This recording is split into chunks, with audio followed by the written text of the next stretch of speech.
Hari Om Tat Sat. Welcome to Swami Jyotirmayananda Society, our journey to self-realization. Please subscribe for the mystical meanings and to enjoy daily satsang. We are currently exploring the book Guru Bhakti Yoga, authored by Swami Sivanandaji Maharaj of Divine Life Society, Rishikesh, India, and narrated by myself, Swami Nikhilananda. In today's satsang, we are studying the qualifications of a disciple and how he should be devoted to the Guru and how he serves selflessly for the Guru. So, obey the orders of the Guru and be very persevering in it. Put in your sincere effort to please the Guru. Obedience should be very practical, wholehearted, and actively persevering. Put in daily effort. Then only the prescription of the Guru for attaining moksha will be fulfilled. So, if the Guru has asked you to chant the mantras or do certain practices, make sure you do them with full faith. If the disciple tries to fulfill the dictates of the Guru in the fullest possible practical manner with effort and determination, then he will realize God, because a Guru who has attained that energy transmits it to you and then encourages you to um, taste the food. Like, just like you have to eat your own food, nobody can eat it for you. Much in the same way, God realization, self realization has to be um, experienced directly by yourself. The Guru is a very profound aid in making it happen, but he cannot do it for you. You still have to do it yourself. Of all the virtues which a disciple must have, the greatest virtue is obedience to the Guru, Agya Palan, meaning following the words of the Guru. So, the value of obedience, let's study that. Obedience meaning not arguing, not questioning, not having arrogance, just trying to understand whatever the Guru is saying is coming from a whole deep level of experience and wisdom. Obedience is a precious virtue, because if you try to develop the virtue of obedience, the ego, the arch enemy on the path of self realization, slowly gets rooted out. A lot of times the ego is the problem. It obstructs us and it says, well, I know more, I can also do it, or this is not the right way, etc. But if we unconditionally follow the Guru, then the ego starts to keep quiet and we benefit. To have complete obedience to Guru is a difficult task. It's not easy because the ego gets hurt when the Guru asks us to do something that we don't want to do. But by trying with sincerity, it becomes easy. If you know the Guru knows best, just like when the mother asks the child to study and he wants to play, the mother knows better, but the child is not happy. But once he grows up, he understands what his mother had to do. Much in the same way, the Guru also has to mold the aspirant accordingly. Even ordinary action requires great pain, so in the spiritual path, one must be prepared to subject oneself to some sort of discipline and try to cultivate obedience to the teacher. Far more than worship, garlanding and other outward manifestations of one's inner bhava or adorations and worshipfulness, obedience to the Guru is greater.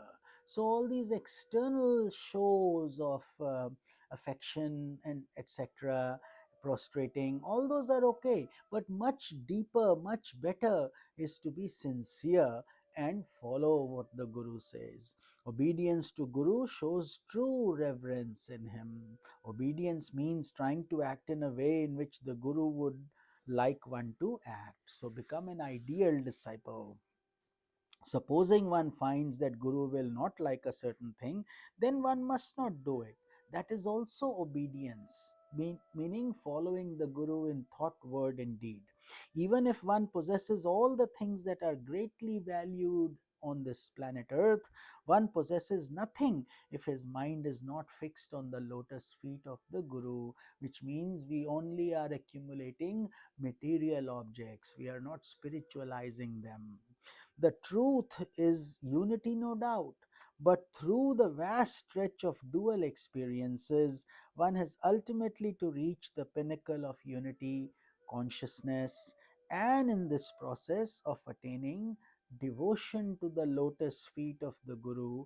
And that's the greatest desire, and it is one of the greatest of sadhanas, greatest spiritual practice, to have adorations at the lotus feet of Guru. Even in the ashrams today, a lot of those mantras, and I personally chant them also, are to reflect the glory of the Guru and the blessings that we secure from the Guru, and put it in our heart on a daily basis. Again and again, to establish oneself in Guru Bhakti, one should try to employ various methods, continue to be a humble instrument in Guru's plan, serve the Guru selflessly with love, with devotion. Each Guru administers his medicine. Medicine are instructions that the Guru teacher will give you in the form in which it can be assimilated by the disciple. So, what is best for the disciple is given by the Guru. Don't copy, don't say Guru did for him something else and he's making me do this. There is a reason for that. There's a reason for your evolution. For your evolution, the Guru has given you that particular process. So cling on to the lotus feet of the Guru. Here underlies the secret of sadhana. That is the highest sadhana, is to worship not the physical feet, the teachings that come out of the physical aspect of the Guru, through his voice, through his touch, through his feet. And feet is a symbol of his entire weight. All we stand on our feet, and the Guru walks through his feet, and he accumulates all this satsanga that he does through the feet. So this is why we, and then we are humble enough, because when we place our head on the Guru's feet, it's like the Ganges water coming from the top to the bottom to us. Offerings to the Guru. What should we be offering to the Guru? Mantra initiation is the sacred blessing that the Guru gives to the disciple, is done by the Guru after the sadhaka is well fit and with all the virtues of sadhana chatushtaya. So one should be a good aspirant. He should have discrimination, dispassion, those sixfold virtues, and he should have mumukshutva, desire for liberation. Then he is a qualified aspirant. Otherwise, the initiation will not be of much use. So, if there is no sincerity on the disciple's portion, just taking initiation is of little value.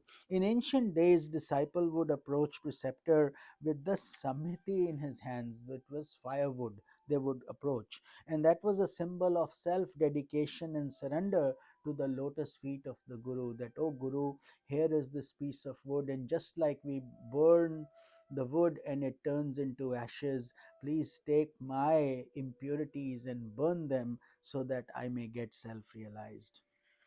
And impurities of the bundle of my karmas. Here is a bundle of my karmas. You burn it, O Guru, help me to burn it. This is implied in the Shishya approaching the Guru with the firewood on his head. The outward meaning is that rishis used to perform Agnihotra, so they would use the firewood in the Havan, so it had dual benefit, and it would also help the student to annihilate his ego. And this symbolizes service to the Guru in the form of bringing firewood for sacrifice. So, spiritual realization is the result of supreme devotion to the Guru. Through that, you get the mukti, liberation, God realization. You will find in the Manusmriti, let the student ever engage in the study of the Vedas and do services to the spiritual preceptor with full faith and devotion. Let the student refrain from wine, meat, perfume, scents, women, tasty dishes, and from injury to sentient creatures.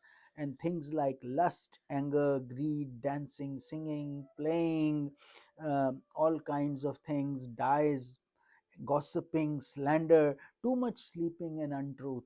All these things take you towards rajas and tamas, which are the negative gunas that we should try to avoid. In ancient days, the life of discipleship used to start with Upanayana ceremony, where you would get the thread ceremony and you would always remind yourself with the Gayatri mantra that you are now an initiated soul. A disciple should mold his character properly under the guidance of the Guru, who is the abode of virtues and knowledge. So, with this, we conclude our satsang for today. And in tomorrow's satsang, we will be moving on to chapter number 4, cultivation of Guru Bhakti, meaning how to develop the Guru devotion. Hari Om Tat Sat.